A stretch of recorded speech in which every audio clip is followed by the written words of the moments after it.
Welcome to the Bandito Podcast, where we're calling a spade a spade. Great to be here with you guys today, folks. I have finally figured it out what the holdup is within CBA negotiations. I got the answers. Sway. Forget $1 million contracts. Forget player amenities. Forget new practice facilities. Forget all of that. They are held up on one specific thing. Don't let me tell you what it is. We're gonna listen to we're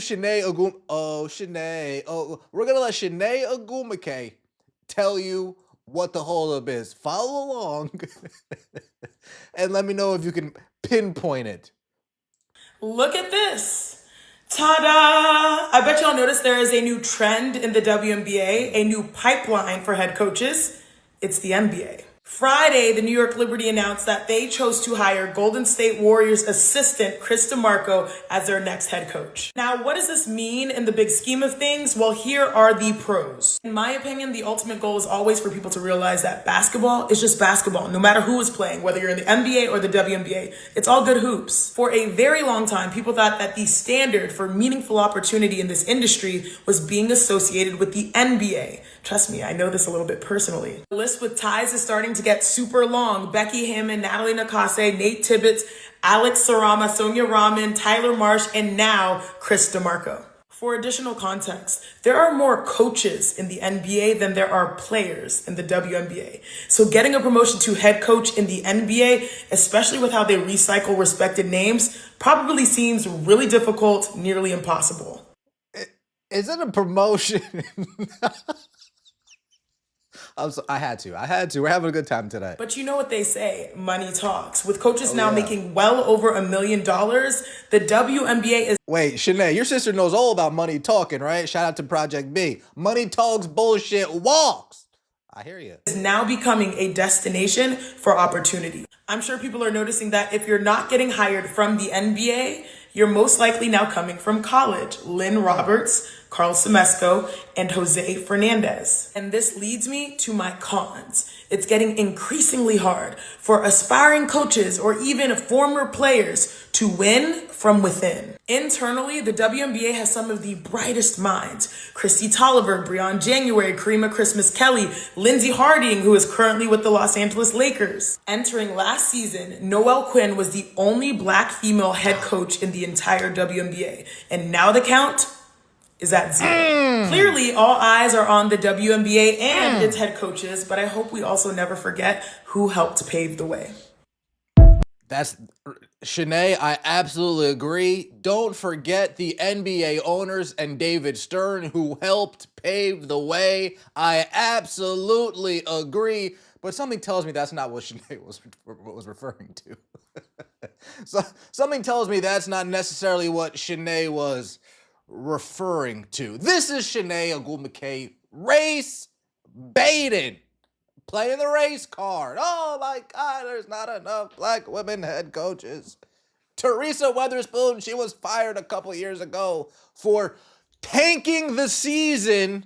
Let's remember, Teresa Weatherspoon tanked the season for double-doubles. Do we not remember that? You know what, that doesn't even play into the narrative.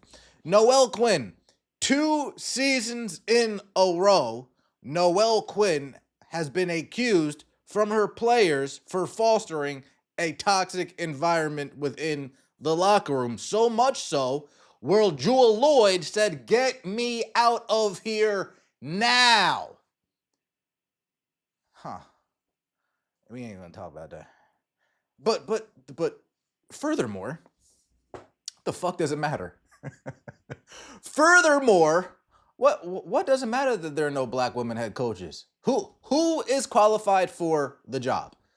Who is most qualified for the job? She mentioned Lindsey Harding. Have you ever thought that Lindsey Harding doesn't want to coach in the WNBA? Have you ever thought that?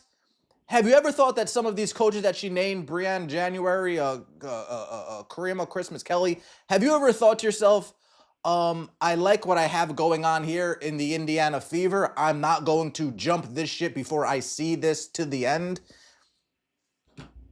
But don't worry. don't worry. You know who is hiring? You know who is checking the boxes? Oh yeah, again, that's the holdup with the CBA. Aneka Ogwumike, Nafisa Collier, they have it written in the CBA, the new agreement that they keep tossing over to the players.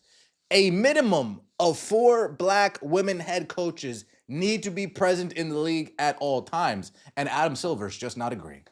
Adam Silver is just saying, no, we're not. We want whoever's most qualified for the job. Kathy Engelbert is saying, we want whoever's most qualified for the job. But Aneka Ogwumike, they're making it a quota that you hit a certain minimum of female black head coaches. You know what I want in the CBA?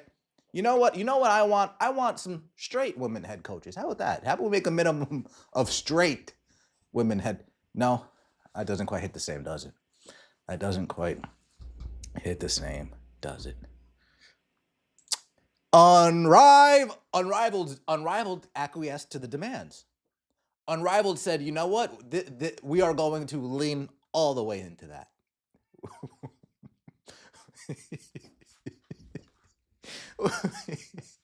We are going to lean all the way into that and make it the destination for black women head coaches. Unrivaled, salute to you. Way to show the WNBA how it's done.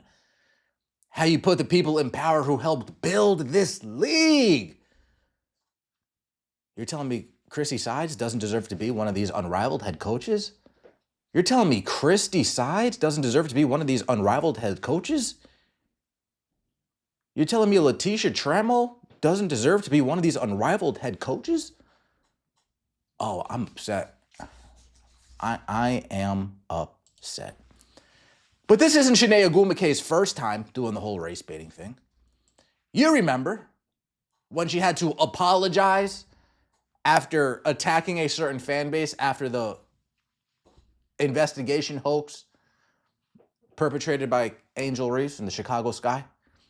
ESPN Chiney Ogwumike says she'll do better after WNBA finds no evidence of racism during the game. Look at what running with these allegations got you, Chiney. This is an AOL article, by the way, posted by Daily Caller. Ex-WNBA star Chiney Ogwumike was one of the individuals to highlight the accusations that involved fans of the Indiana Fever blowing racist language in the direction of the Chicago Sky's Angel Reese and her teammates. The alleged racism took place May 17th during Indiana's victory against the Sky.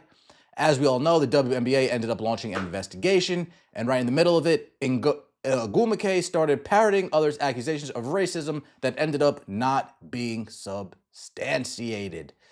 Shocker, shocker, shocker. Players and coaches of the Chicago Sky have said that they heard things that were out of bounds coming from the fans in Indiana during the game, and that caused the WNBA to launch an investigation into the matter. She goes on to apologize. If you know me, you know I'm not afraid to say I can do better. I'm sorry that my message was in the heat of the moment because when I initially spoke on the topic, it really came from a place of care, said Ogwumike in a video. Now, Ogwumike, do you understand what the message that you're saying now comes from a place of? It comes from a place of insinuating that the owners and the WNBA are against hiring black female head coaches. You understand that that's the natural conclusion one would draw based on the words that you used, yes? You understand that? And that's a heavy, heavy tax to lay on somebody. That's a heavy accusation to lay on the league. You understand that, right, Chiney? And on top of that, what's the point of even mentioning race in any of this stuff? That's my thing, most importantly. What is the need to even mention it unless you're trying to gain some victimhood points? Seriously. Unless you're trying to cater or force somebody's hand into feeling bad or whatever the case may be. Oh, yeah, man, I gotta... What is this, the Rooney Rule? You need the Rooney Rule in WNBA? Let me know what you guys think in the comment section below. I appreciate all of the support. Like the video, subscribe. See you next time. As always, take it easy.